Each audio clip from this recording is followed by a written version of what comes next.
అందరికీ నమస్కారం. రఘురామ్స్ గాంధీగిరి యూట్యూబ్ ఛానల్కి స్వాగతం, సుస్వాగతం. ఈరోజు మనం తీసుకున్నటువంటి అంశం, మనలో ఉన్నటువంటి భావోద్వేగం ఏదైతే కోపం ఉందో ఆ కోపాన్ని ఏ రకంగా నియంత్రించుకోవాలి, ఆ చికాకు నుంచి ఏ రకంగా బయటపడాలన్న దాని గురించి ఈరోజు మనం మాట్లాడదాం.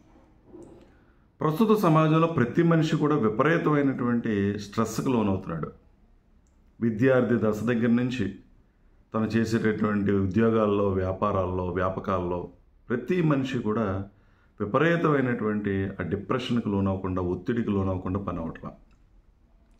దానికి ప్రధానమైనటువంటి కారణం ఏంటంటే మారుతున్నటువంటి సమాజం, మారుతున్నటువంటి మనుషులు, లేదా వాళ్ళ యొక్క ప్రవర్తనలు, పరిస్థితులు, ఇవన్నీ కూడా చాలా ప్రధానమైనటువంటి కారణం.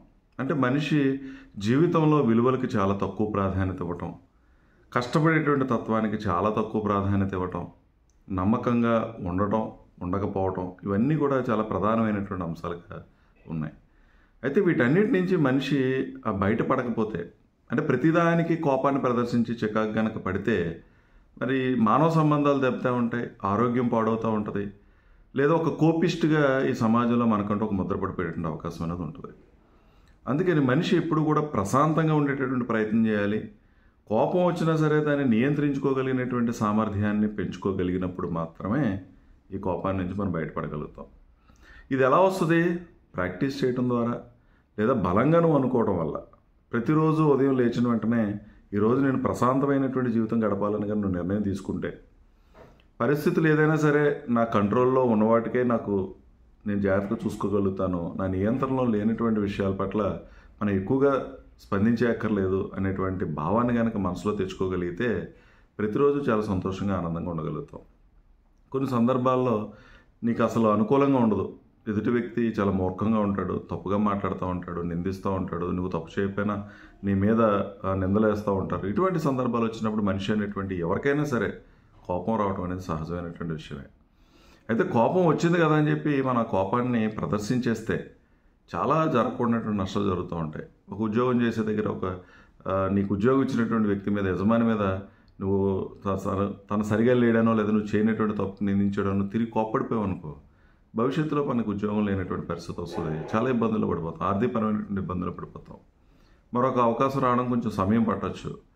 అటువంటి సందర్భాల్లో కూడా మనం నిగ్రహించుకోగలగడం అనేది చాలా ప్రధానమైనటువంటి అంశం. పెద్దలు ఉంటారు, కొంతమంది పెద్ద మనుషులు, వాళ్ళ దగ్గర కూడా వాళ్ళు ఆ పెద్దరికానికి ఎలా ప్రవర్తించాలో అలా కాకుండా వ్యతిరేకంగా మాట్లాడేవాళ్ళు, లేదా నీ దగ్గర పెద్దరికం చూపించినటువంటి వాళ్ళు కూడా ఉంటారు. అప్పుడు కూడా మన ఇష్టం వచ్చినట్టు కోపాన్ని ప్రదర్శించేసి నేను మనసులో ఉన్నటువంటి భావాన్ని చెప్పేస్తే ఇబ్బందులు అనేవి ఎదురయ్యేటటువంటి పరిస్థితి ఉంటుంది. కుటుంబంలో కూడా ప్రతిరోజు అభిప్రాయ భేదాలు అనేవి వస్తూనే ఉంటాయి. ఇంట్లో ఉన్నటువంటి ఆ ముగ్గురు నలుగురు మధ్యనే ఒక్కొక్కరు ఒక్కొక్క అభిప్రాయం ఉంటుంది.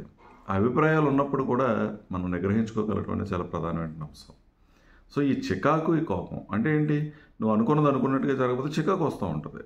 ఎదుటి మనిషి నీకు అనుకూలంగా లేకపోతే చికాకు వస్తూ ఉంటుంది. ఎదుటి వ్యక్తి నువ్వు అప్పగించినటువంటి పని చేయకపోతే చికాకు వస్తూ ఉంటుంది. ఆ చికాకు నుంచి కోపం స్టార్ట్ అవుతుంది. వాళ్ళ మీద మనం ప్రదర్శించేటటువంటి ప్రయత్నం జరుగుతూ ఉంటుంది. అందుకని ఈ కోపం నుంచి మనం కొంచెం బయటపడేటువంటి ప్రయత్నం చేయాలి. తరచూ కోపం కనుక వస్తూ ఉంటే ఒకసారి ఎవరికైనా చూపించుకోవాలి. మన ఫ్యామిలీ డాక్టర్కి ఒకసారి చూపించుకొని ఎందుకు ఇలా జరుగుతుంది అనేటువంటి దాని మీద మనం ఒక అవగాహనకు వచ్చి దానికి ఏం చేయాలనే ఆలోచన చేయాలి. కానీ ఈ కోపాన్ని మనం నియంత్రించుకోవడానికి చిన్న చిన్న చిట్కాలు కనుక మనం ఫాలో అవ్వగలిగితే, మన ఆలోచన ధోరణిని మార్చుకోగలిగితే, మనం తీసుకునేటువంటి ఆహారపు అలవాట్లని దాన్ని కూడా జాగ్రత్తగా చూసుకోగలిగితే మనం ఖచ్చితంగా ఈ కోపం నుంచి బయటపడవచ్చు. సరైనంత సమయం నిద్రపోవటం, అంటే తక్కువ కనుక మనం పడుకుంటే అది మన యొక్క పని మీద చూపిస్తుంది ప్రభావం. చికాకుగా ఉంటుంది లేచిన దగ్గర నుంచి, బద్ధకంగా ఉండి ఆ బద్ధకం చికాకి, లేదా మనకి శారీరకమైనటువంటి ఆరోగ్యం సరిగా లేకపోతే అది కోపానికి దారి తీయటం. చూడండి, నీరసంగా ఉంటాం. నీరసంగా ఉన్నప్పుడు ఎవరైనా ఏదన్నా చిన్నగా కదిలించినా సరే వాళ్ళ మీద కోపాన్ని ప్రదర్శించారు. ఎక్కువగా ఇది ఎక్కడ జరుగుతుంటుందని మన కుటుంబ సభ్యుల మీద ఎక్కువ చూపిస్తూ ఉంటాం. ఎందుకంటే ఎవరైతే మనతో ఉంటారో, ఎవరైతే మనం ఏమన్నా సరే అనుకోరో అటువంటి వాళ్ళ మీద మనం ఎక్కువ ఇది చూపించడం జరుగుతుంది. నష్టం కూడా ఎక్కడ ఎక్కువ జరుగుతుంది అక్కడే జరుగుతుంది.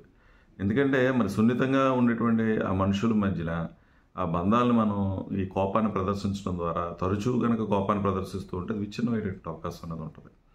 కొంతమంది ఆనందపడుతూ ఉంటారు ఈ కోపాన్ని ప్రదర్శిస్తూ.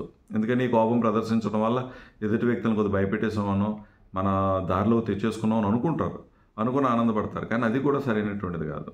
కోపానికి కూడా విలువ ఉండాలి అని అంటే ఎప్పుడు ఎక్కడ ఎలా కోపడాలో అలా కోపడితేనే దానికి విలువ ఉంటుంది తప్పించి అదే పనిగా మనం కోపడుతున్నా సరే ఆ కోపానికి విలువ కూడా ఉండదు. కొంతకాలానికి ఏం చేస్తారు, ఇంక ఇంతేలే వీడితో ఇలాగే ఉంటుంది, ఏమన్నా సరే తను అలాగే మాట్లాడుతూ ఉంటుంది అన్న భావానికి వచ్చేస్తే నీ కోపానికి కూడా విలువ లేనటువంటి పరిస్థితి వచ్చేస్తుంది. ఈ కోపాన్ని అతిగా ప్రదర్శించడం వల్ల నీ ఆరోగ్యం దెబ్బతింటుంది. విపరీతమైనటువంటి ఒత్తిడికి నువ్వు లోనవుతూ ఉంటావు. ప్రతిదాన్ని సీరియస్గా తీసుకోవటం వల్ల నీ బాడీలో ఉన్నటువంటి హార్మోన్లో విపరీతమైన చేంజెస్ వస్తూ ఉంటుంది. అది నీకు ఆరోగ్యానికి కూడా మంచిది కాదు, డిప్రెషన్కి లోనవుతూ ఉంటాం.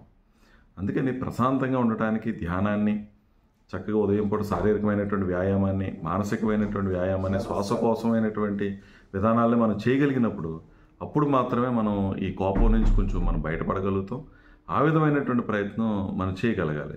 అలాగే తీసుకునేటువంటి ఆహారం విషయంలో కూడా తగు జాగ్రత్తలు తీసుకోవటం, ఆరోగ్యాన్ని పాడు చేసేటటువంటి ఆహారాలు కాకుండా, జంక్ ఫుడ్స్ కాకుండా సాత్విక ఆహారాన్ని తీసుకోగలగటం, అది కూడా నీ యొక్క కోపాన్ని నియంత్రించేటటువంటి అవకాశం అనేది ఉంటుంది. వాడేటటువంటి ఉప్పు కారాల్లో జాగ్రత్త వహించడం, దైనాన్ని అతిగా వాడితే అది కూడా ప్రమాదకరమైనటువంటి అంశంగానే భావించబడుతుంది.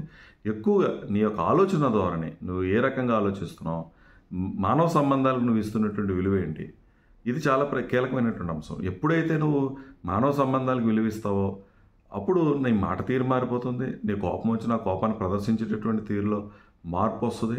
మనుషులు ప్రధానమైనటువంటి అంశం మాట చాలా విలువైంది. ఈ మాటను మనం చాలా పొదుపుగా వాడాలి, ఎక్కడ ఎలా వాడాలో అలాగే వాడాలి అనేటువంటి ప్రయత్నం చేసినప్పుడు మాత్రమే మనం ఈ కోపం నుంచి బయటపడడానికి అనేది ఒక అవకాశం అనేది ఉంటుంది.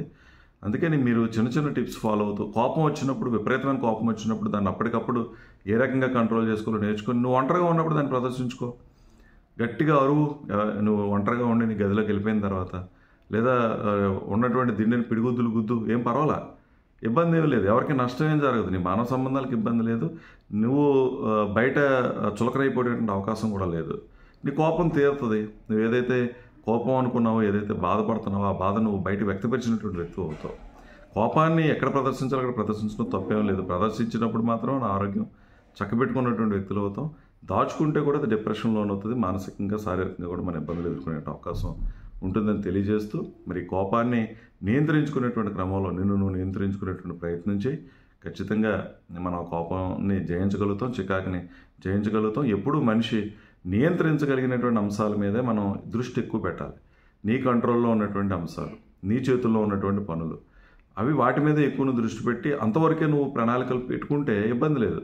కానీ నువ్వు ప్రణాళికలు ఎక్కువ పెట్టుకుని ప్రతిదీ కూడా ఎవరో ఒకరి మీద డిపెండ్ అయ్యేటటువంటి విధంగా కనుక మనం పనులు పెట్టుకుంటే, నువ్వు డిపెండ్ అయినటువంటి వ్యక్తులు సరిగా సహకరించకపోతే, సరిగా పని చేయకపోతే తరచూ కోపం వస్తుంది. ఆ కోపం వల్ల రకరకాలైనటువంటి ఇబ్బందులు మనం ఎదుర్కొనే పరిస్థితి ఉంటుంది. కాబట్టి వ్యాయామాలు చేయండి, శారీరక మానసిక వ్యాయామాలు చేయండి, ధ్యానాన్ని ఆశ్రయించండి, చక్కటి సాత్విక ఆహారం తీసుకోండి, తగినంత సమయం నిద్రపోండి, మన ఆలోచనలు ఎప్పుడు పాజిటివ్గా ఉండేలా చూడండి, మానవ సంబంధాలకి విలువ ఇవ్వండి. ఖచ్చితంగా మనం ఈ కోపం చికాకు నుంచి బయటపడతామని చెప్పి తెలియజేస్తూ, ఓపికగా వీడియో చూసిన ప్రతి ఒక్కరికి కృతజ్ఞతలు తెలియజేస్తూ సెలవు తీసుకుంటున్నాను.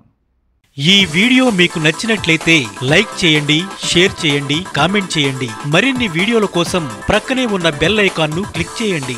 నా ఛానల్లో వచ్చే మరిన్ని ఇంట్రెస్టింగ్ వీడియోల కోసం సబ్స్క్రైబ్ చేయండి రఘురామ్స్ గాంధీగిరి యూట్యూబ్ ఛానల్.